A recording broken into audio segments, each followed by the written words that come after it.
नया IBN 7 हौसला है।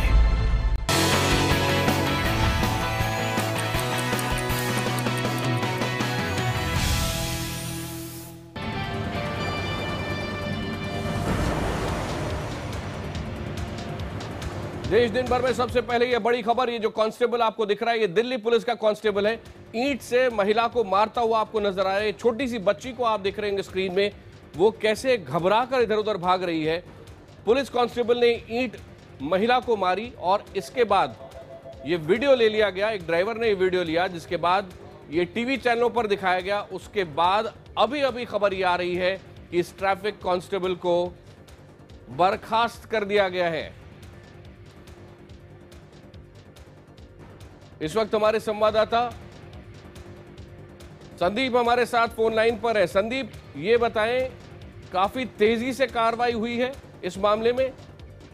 बिल्कुल, देखिए जिस तरह से ये घटना हुई है और उस घटना का वीडियो एक उधर से गुजर रहे राहगीर ने बनाया और वो वीडियो जो जैसे ही वायरल हुआ तो दिल्ली पुलिस को लगा जैसे कि ये उनके लिए बहुत दिल्ली पुलिस के लिए बहुत ही ये निंदनीय था और दिल्ली पुलिस की लगातार हर तरफ से उसकी निंदा की जा रही थी इस घटना की और सवाल उठाए जा रहे थे। लगातार इस वीडियो में ये वीडियो मीडिया में चलता रहा और इस वीडियो में साफ तौर पे दिख रहा है कि किस तरह से वो पुलिस वाले ने बीच सड़क पे महिला को ईंट से मारा है और उसकी बेटी वहां पे चीख रही है, असहाय है। और इस पूरे वीडियो के सामने आने के बाद, घटना के सामने आने के बाद पहले तो दिल्ली पुलिस ने तत्काल उस हेड कांस्टेबल को सस्पेंड कर दिया था और उसके खिलाफ फिर आपराधिक धाराओं के तहत मुकदमा दर्ज कर उसे गिरफ्तार कर लिया गया था। धन्यवाद संदीप। तो ये दो वीडियोस आप अपने स्क्रीन पर दो अलग अलग देख रहे हैं। एक विजुअल में ये हेड कांस्टेबल दिल्ली की ट्रैफिक पुलिस का ईंट मारता हुआ नजर आ रहा है महिला को, जिसके कारण उसकी पीठ में और हाथ में काफी चोट आई है। और एक व्यक्ति जो कार में बैठा था उसने बाकायदा इसका वीडियो बना लिया और उसके बाद आप देख रहे हैं कैसे वहां आसपास जो लोग खड़े थे उन्होंने भी इस ट्रैफिक कांस्टेबल को छोड़ा नहीं। और अभी अभी खबर ये आई है कि इस ट्रैफिक कांस्टेबल को बर्खास्त कर दिया गया है। महिला जिसे ईंट मारी है इस पुलिस कांस्टेबल ने, उसका कहना है कि उस पर पहले इसने आरोप लगाया कांस्टेबल ने कि उसने रेड लाइट जंप की है और 200 रुपए की रिश्वत मांगी। जब महिला ने रिश्वत नहीं दी तो उसके बाद गुस्से में पुलिस कांस्टेबल ने उसे ईंट मार दी। आइए सुनते हैं इस महिला का क्या कहना है।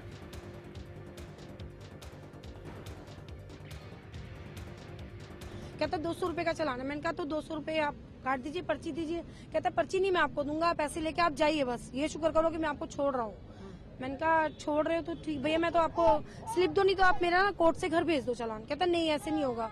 फिर ऐसे कहा सुनी होती रही, बस इतने में उसने उठाई ईंट और फिर पहले उसने लात से मेरे पीछे की हेडलाइट तोड़ी, उसके बाद उसने ईंट उठाई मेरी स्कूटी पे मार दी, तोड़ दिया उसको। फिर मैंने उठाया कि मैं भी, तूने मुझे बेफालतू के क्यों ऐसे किया, मेरी स्कूटी तोड़ दी। मैंने इतने में उठाया, उसने ईंट उठाई, फिर उसने ईंट से मारा और मेरे हाथ में भी इधर चोट आई है और बैक पे भी उसने मुझे मारा। आपने महिला को अभी अभी सुना वो क्या कह रही थी और उसके बाद ट्रैफिक पुलिस कांस्टेबल को बर्खास्त भी कर दिया गया है। साथ ही साथ IBN 7 पर सुबह से लगातार आप इस वीडियो को देख रहे हैं। देश भर में लोगों में बहुत ज्यादा गुस्सा था। फोन लाइन पर आकर लोगों ने बाकायदा अपनी राय भी सामने रखी और दिल्ली पुलिस कमिश्नर BS बस्ती ने जनता से माफी मांगी है।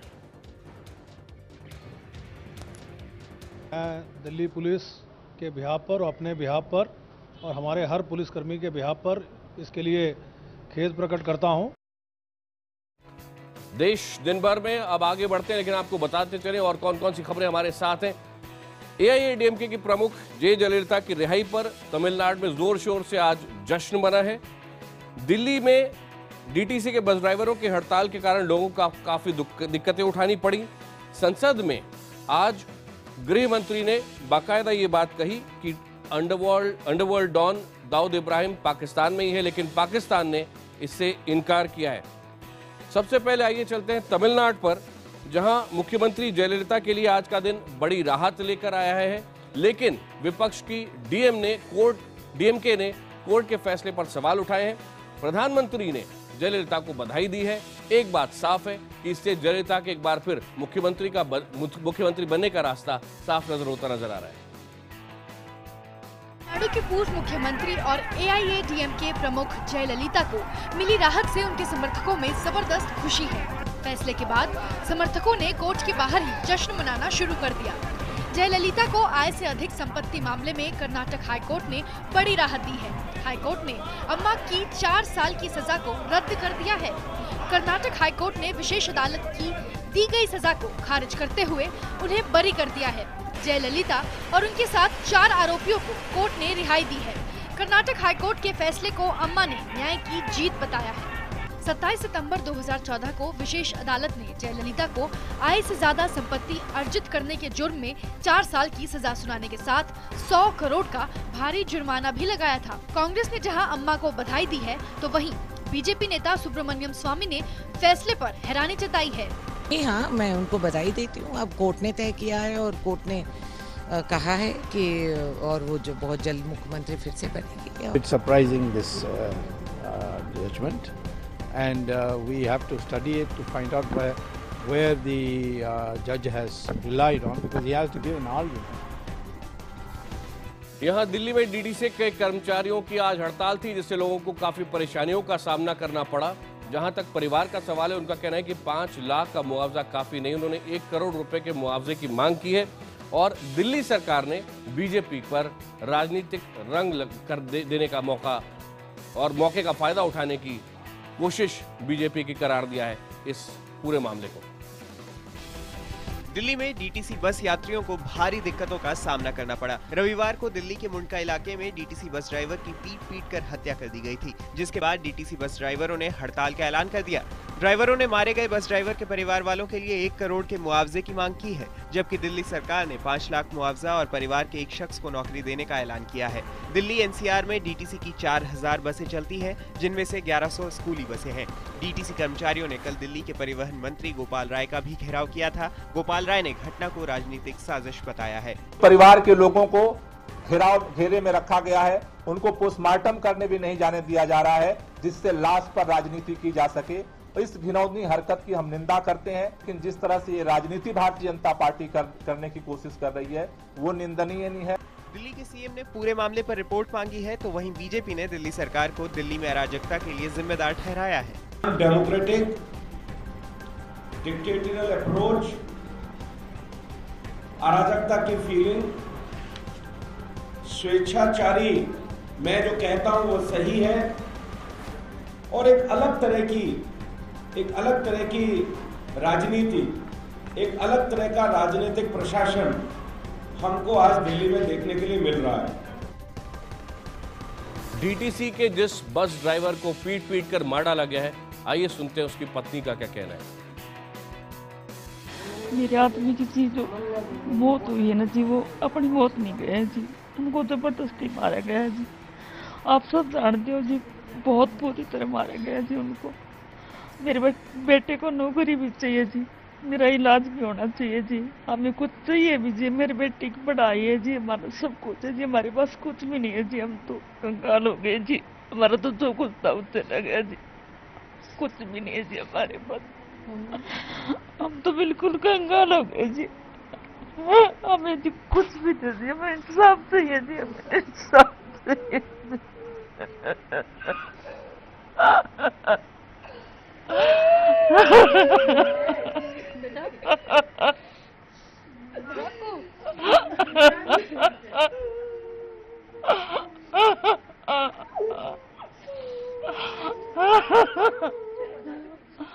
प्लीज हमें इंसाफ दिला दो जी, प्लीज इंसाफ दिला दो।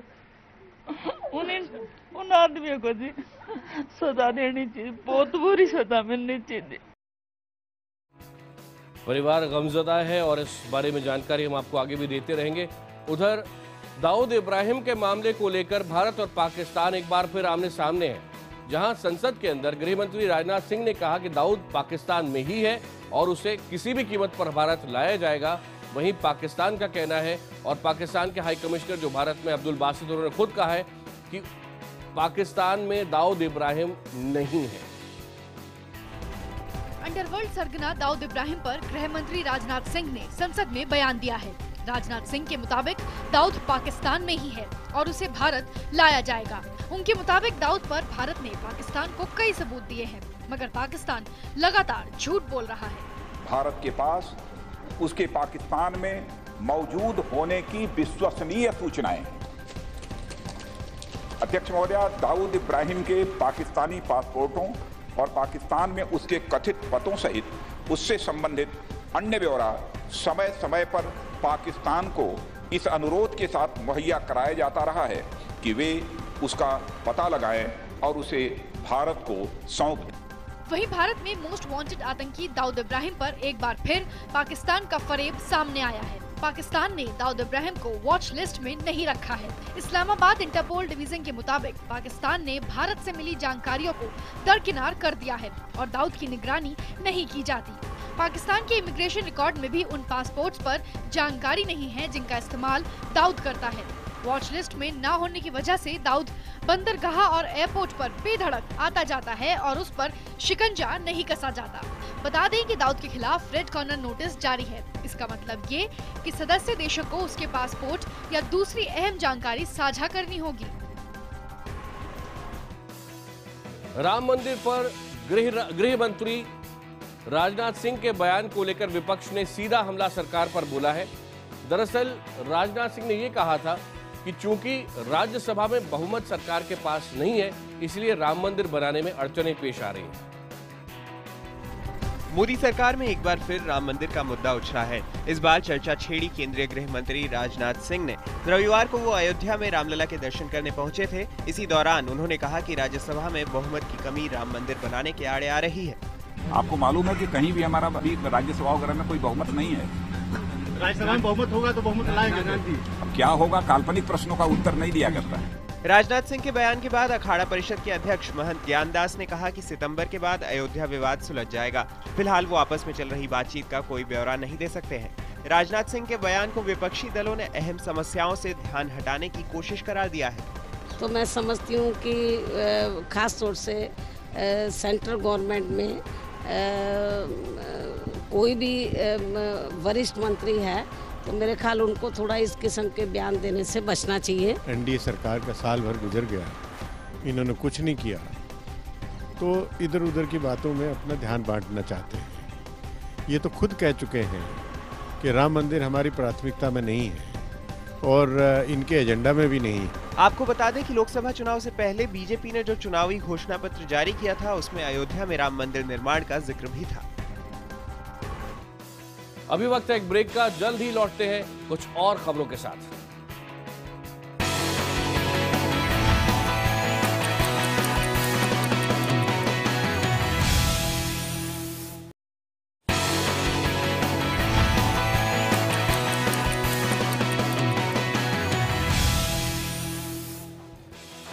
देश दिन भर में एक बार फिर आपका स्वागत है। कांग्रेस उपाध्यक्ष राहुल गांधी ने मोदी सरकार पर अपने हमले और तेज कर दिए हैं। उन्होंने कहा है कि सूट बूट वाली सरकार कमजोर लोगों को लगातार निशाना बना रही है। पहले किसान, फिर मजदूर और अब मछुआरे इस सरकार के टारगेट पर हैं। पहले सूट बूट की सरकार किसानों के पीछे पड़ी, अब किसानों के पीछे पड़ी हुई है, मजदूरों के पीछे पड़ी हुई है, अब मछुआरों के पीछे भी पड़ गई है। कोस्टल स्टेट्स में इन्होंने फिशिंग बैन को एक्सटेंड किया है और फॉरेन ट्रॉलर्स को फिशिंग करने दे रहे हैं। बड़ी बड़ी नाव को फिशिंग करने दे रहे हैं, मगर जो हमारे छोटे फिशरमैन हैं, जो हमारे मछुआरे हैं, उनको बैन करके रखा हुआ है। जो भी इस देश में कमजोर है उससे पैसा खींचना, उसको दबाने का काम सरकार कर रही है। ये जो बैन एक्सटेंड किया है इसको रिवर्स करना चाहिए। धन्यवाद। आगे बढ़ने से पहले कुछ आपको दिखाना चाहता हूं। देखिए, चाइना में आपको सुमित अवस्थी नजर आ रहे हैं, तो स्पेशल प्रोग्राम देखना मत भूलिएगा रात 8:30 बजे IBN 7 पर। लेकिन आज नितिन गडकरी के ऊपर जो संसद में आरोप लगे, उन्होंने उसका बाकायदा जवाब दिया। क्या कहा और कैसे विपक्ष लगातार हंगामा करता रहा, ये भी देखिए। राज्यसभा में नितिन गडकरी की कंपनी पूर्ति ग्रुप पर लगे आर्थिक गड़बड़ी के आरोप पर जब गडकरी सफाई देने पहुंचे तो विपक्ष ने खूब हंगामा किया। केंद्रीय मंत्री गडकरी की सफाई के दौरान विपक्ष उनके इस्तीफे की मांग करता रहा। विपक्ष ने सदन में गडकरी शर्म करो और इस्तीफा दो के नारे लगाए। गडकरी ने पूर्ति ग्रुप पर लगे आरोपों को राजनीति से प्रेरित बताया है। उनके मुताबिक कंपनी लोन का पूरा पैसा ब्याज समेत इरडा को लौटा चुकी है। विषय पर संबंधित सभी दस्तावेज हमने पूर्ति साकर कारखाने से हासिल किए हैं, जिसे मैं सदन में साझा करना चाहूँगा। इस बीच विपक्ष की नारेबाजी और हंगामे के चलते स्पीकर को राज्यसभा की कार्यवाही कुछ देर के लिए रोकनी पड़ी। बता दें कि हाल ही में आई सीएजी की ऑडिट रिपोर्ट में पूर्ति ग्रुप के प्रमोटर के तौर पर केंद्रीय मंत्री नितिन गडकरी का नाम लिखा है। इस कंपनी पर लोन के लिए गड़बड़ी का आरोप है। उत्तर प्रदेश के बुलंदशहर से चौंकाने वाली खबर आई है, जहां एक महिला ने अपने प्रेमी के साथ मिलकर पति का कत्ल कर दिया और इतना ही नहीं, उसके पति के साथ उसका एक मित्र था, उसको भी मार डाला। बुलंदशहर के एक गांव में बाग में 2 लाशें मिलने से सनसनी फैल गई। सुरेश नाम के शख्स की लाश पेड़ से लटकी पाई गई, जबकि उसके पास ही जमीन पर उसके साथी की गला कटी लाश बरामद हुई। गांव वालों के मुताबिक मृत पत्नी के प्रेमी के बारे में जब उसके पति को पता चला तो उसने विरोध जताना शुरू कर दिया। 2 लोगों से इनको दारू पिलाने के बहाने बुलाए हैं, सुरेश को और मिथिलेश को वहाँ ले गए हैं और नेम FIR हुई है। उन लोगों ने मिलकर इनके गले को बांध दिया है इनकी रुमाल से या रस्सी से। ये कहानी बेहद उलझी हुई है। माना जा रहा है कि आरोपी महिला के पति की मौत के बाद उसकी शादी उसके देवर मिथिलेश से करा दी गई। मिथिलेश को जब पता चला कि उसकी पत्नी के संबंध किसी और से हैं, तो उसने अपनी संपत्ति अपनी बहनों के नाम कर दी। आरोप है कि इससे खफा होकर उस महिला ने अपने प्रेमी के साथ मिलकर मिथिलेश और उसके दोस्त की हत्या कर दी और फरार हो गई। पैसा दे तो कोई आगू और तो कोई आने कहिए के दारू पिया के नहीं जाए बाग पे ले आओ, मैं बाद बाकी देख लूंगो। अरे मेरा भैया। गवाहों के बयान के आधार पर पुलिस ने केस दर्ज कर आरोपी महिला और उसके प्रेमी की तलाश शुरू कर दी है। देश दिन भर में आज इतना ही, लेकिन ब्रेक के बाद IBN 7 के साथ बने रहिए। रण उत्सव में देखिए उल्टा पुल्टा।